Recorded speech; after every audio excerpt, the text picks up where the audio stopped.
One of my favorite shows is The Haunting of Hill House. That gave me an idea.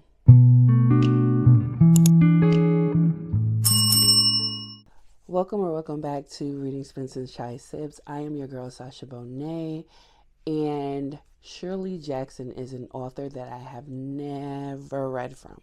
When Haunting of Hill House came out, I watched every episode. I think I binged every episode, and I enjoyed it tremendously. Ghosts, grief, the cinematography was great. The casting was amazing. Mike Flanagan is a good director. But Shirley Jackson, as I've said, I've never read from before. And in my reading slump, I was realizing, right, that I picked up a Shirley Jackson and then I picked up another Shirley Jackson and I wasn't reading them. And I was like, am I holding on to these books for a purpose? I said, let's make it a purpose. In this video, we will be reading Hangs a Man. Don't know what that's about. We Have Always Lived in the Castle. And finally, The Haunting of Hill House. Now, if I actually do like this book, I will be purchasing it and I will be looking for this exact copy because it is stunning. But I can't start with the one I think I might like the most. So we're going to start with one of these two.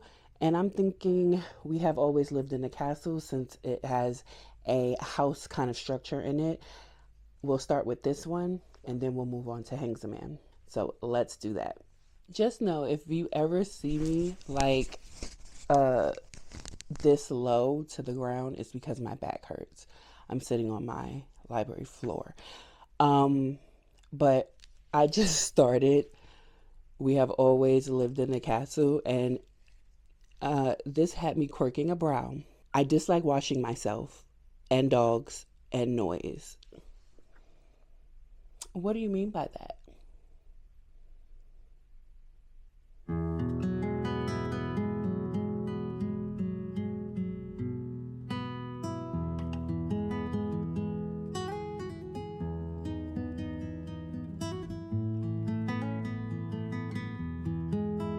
Okay, so I am 41% into this book. This is a short read. It's not going to take that long, but let me tell you about it. So where I am in the book, let me tell you what the book is about. Let me see how much I can actually tell you. I'll just read you the synopsis and then add a little bit to it without giving anything away.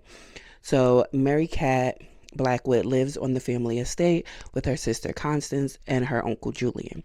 Not long ago, there were 7 Blackwoods until a fatal dose of arsenic found its way into the sugar bowl one terrible night. Acquitted of the murders, Constance has returned home where Mary Cat protects her from the curiosity and hostility of the villagers.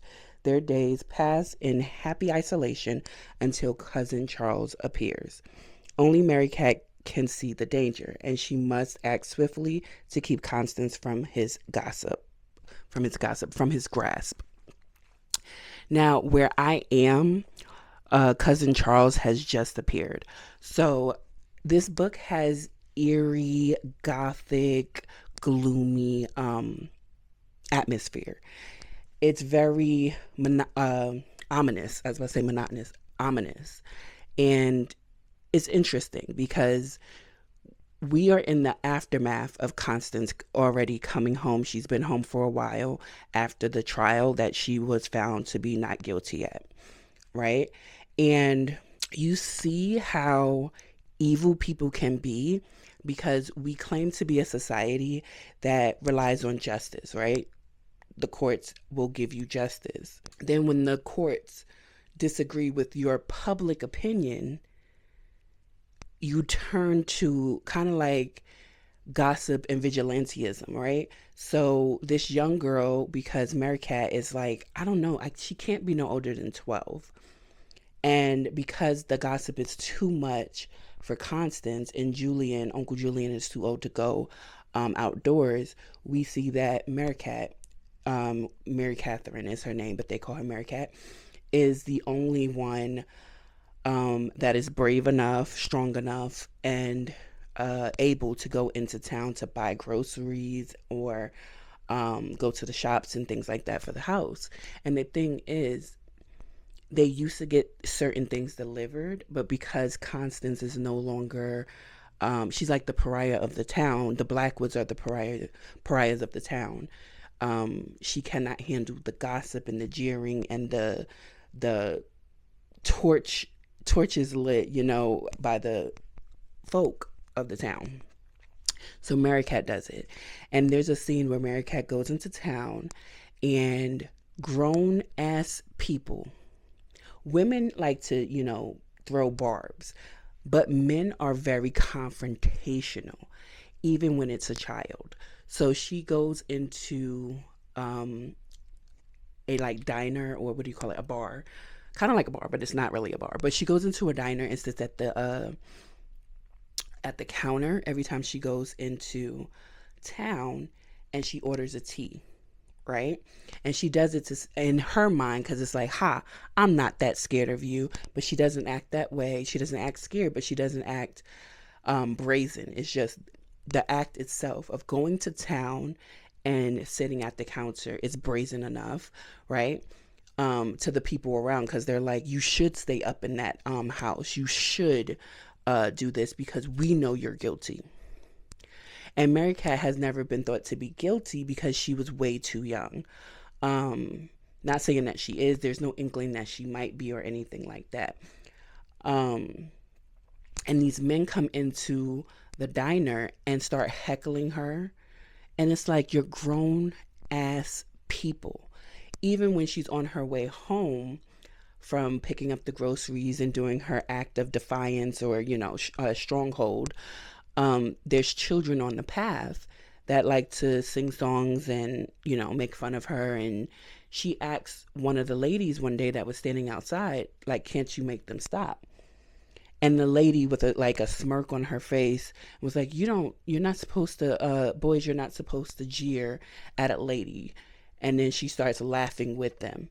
And it's like, Mary Cat thinks to herself, I wonder if they were taught, and if they were taught happily, about how to treat us Blackwoods. Now, Mary Cat also hates these people, and rightfully so. One, you're helping to foster isolation on us, right? You're forcing us into our homes and wonder why you don't see us often, which also helps to solidify in your mind that we're guilty because we don't want to come out. But who would want to come out to that? Who would want to come out when all you do is look, stare, jeer, taunt, and hurt us? So that's where I am.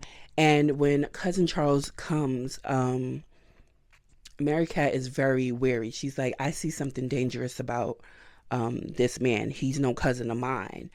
And it is what it is. So that's where I am in the book. I'm enjoying it. I want to know what happens because we're trying to keep Constance from Charles's grasp. Only thing I could think of is that he might be there for money because they are wealthy. No one knows. I don't think anyone knows where they got their money from, but they do have a lot of money, even though it's just 3 of them left. And, I forgot to mention this. Uncle Julian is sick, and he might be suffering from a bit of dementia, because he comes in and out of knowing who Constance is, because Constance, I believe, looks like his sister, which was her mother. And he supposedly thought to himself after the incident happened that he would write a book about it.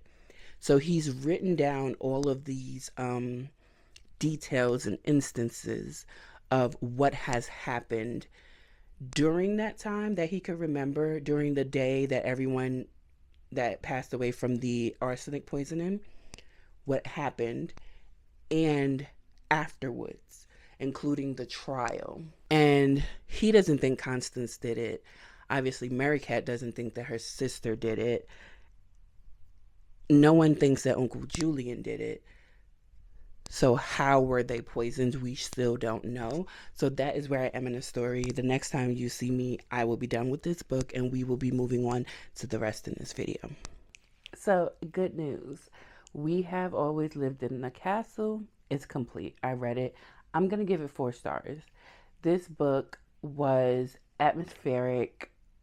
Atmospheric. That's a word, right? If it's not, you ain't hear it from me. But it had great atmosphere, gloomy, uh, looming. It was really good. And the ending, yeah, I can't give away too much without giving away the whole plot. I already read you the back of the book. I think that people should pick this up. It's very good. But moving on.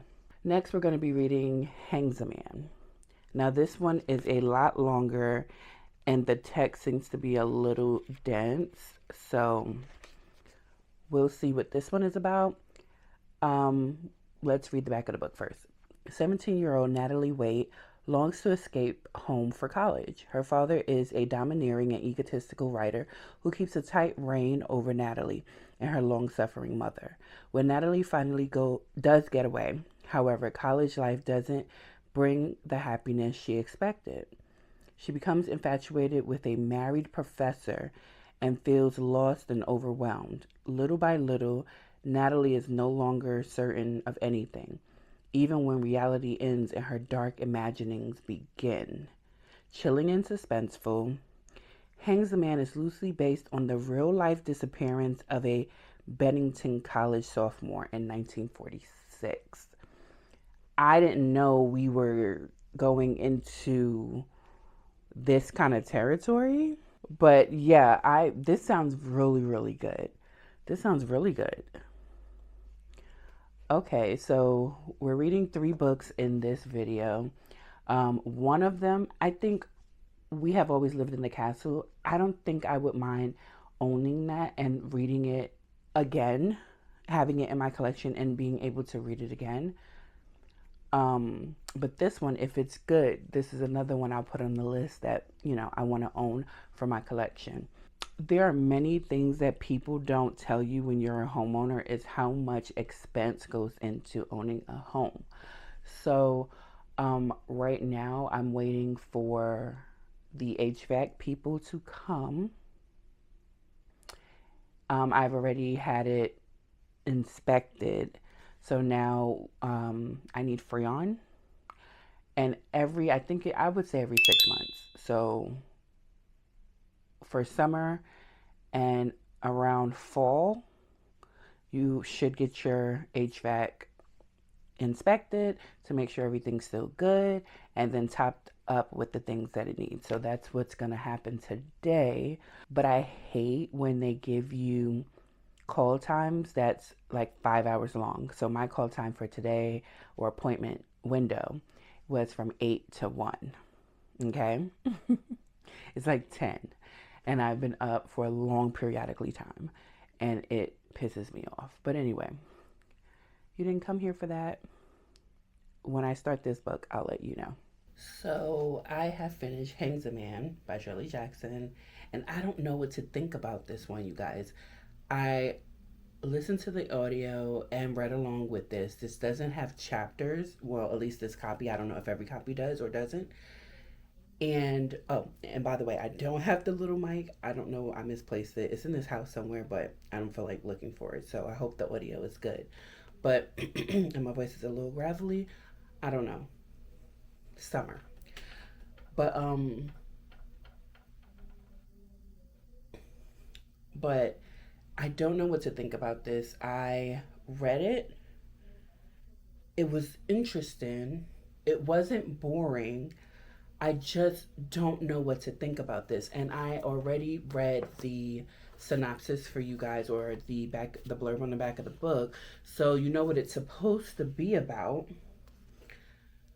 I just don't know. I'm going to give it 3 stars because maybe, and it wasn't bad to read. The writing was fine, but I don't know if I'm just not smart enough to catch it or to get what's going on.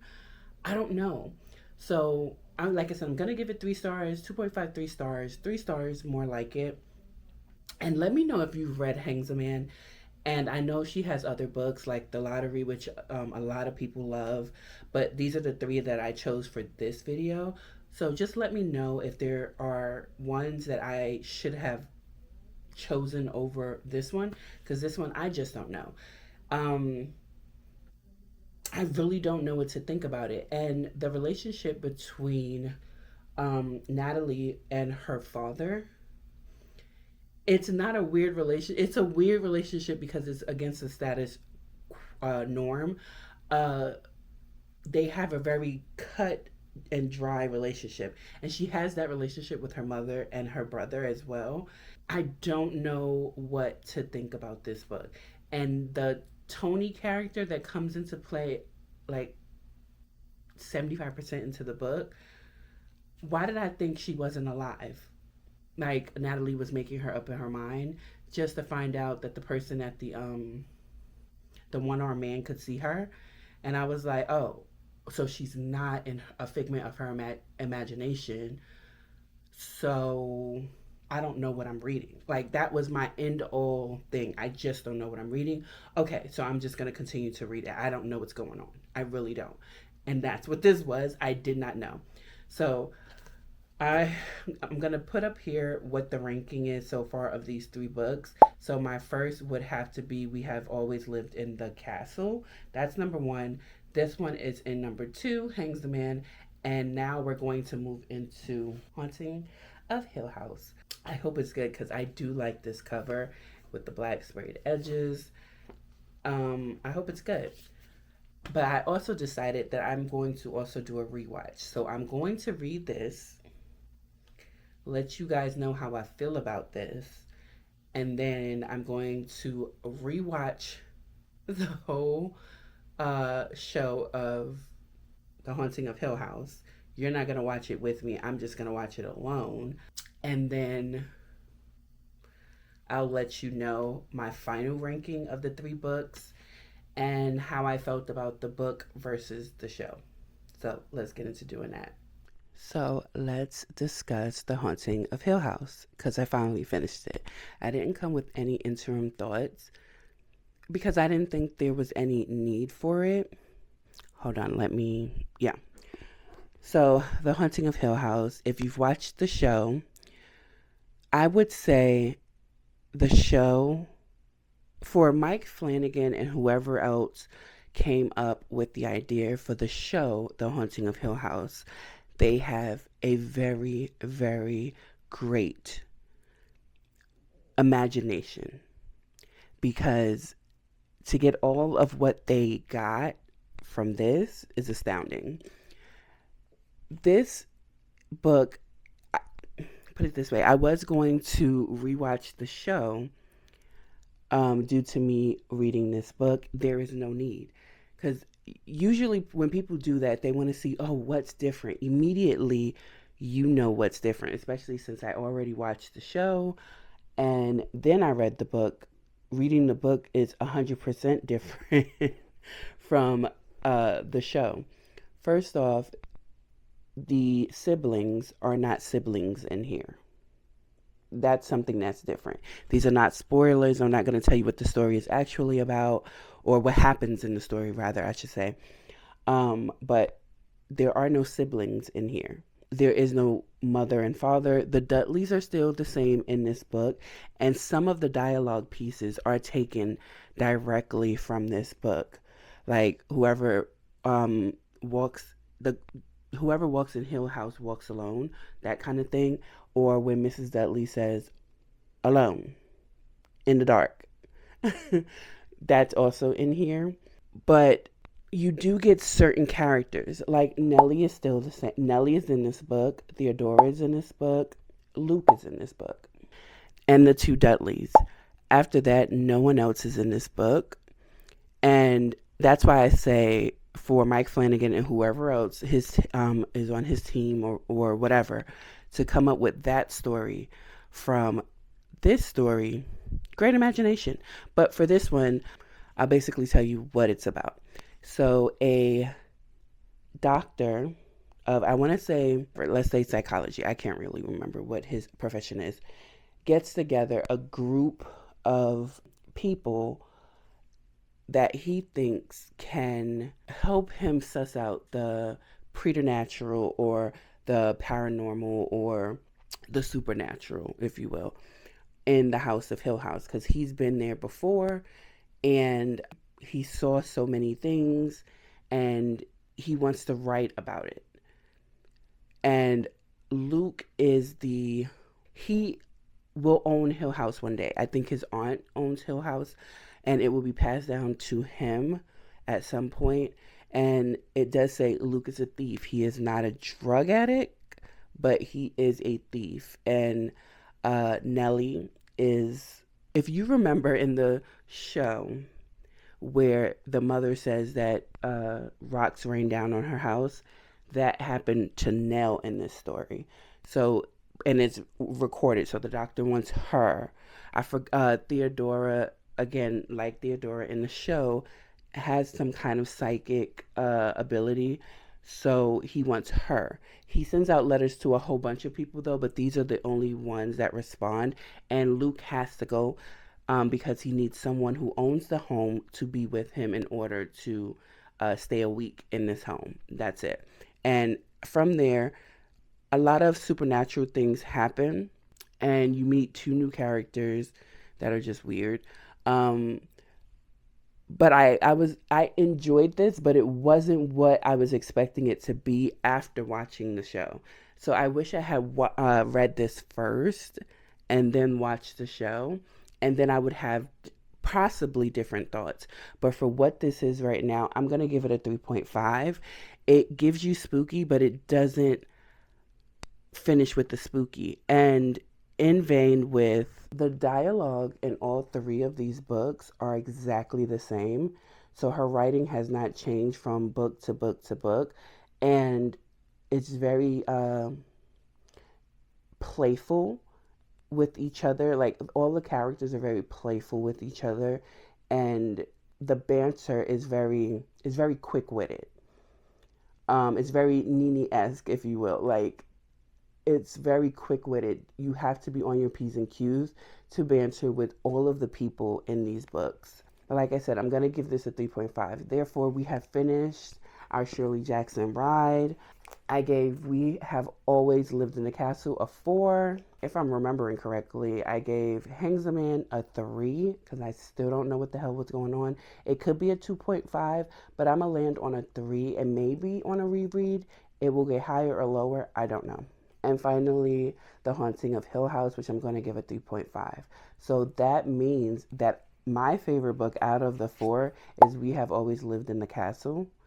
And then you have The Haunting of Hill House. And last but not least, we have Hangsaman. Let me know if you have ever read any of these. If you've read any of the others. I heard The Lottery by Shirley Jackson is really good, and I do want to check that one out. I don't know if I'm going to do another video of a deep dive of Shirley Jackson, because this is what this was. My first run-in with her work after watching Hill House like 2-3 years ago for the first time. But let me know if you've ever read these, which ones are your favorite, if you've read any other Shirley Jackson work, and I will definitely see you in the next one. Also, let me know if there's another author you want to see a deep dive of. I don't have many in mind, but you might. So put it down in the comments. I'll see you in the next one. Bye.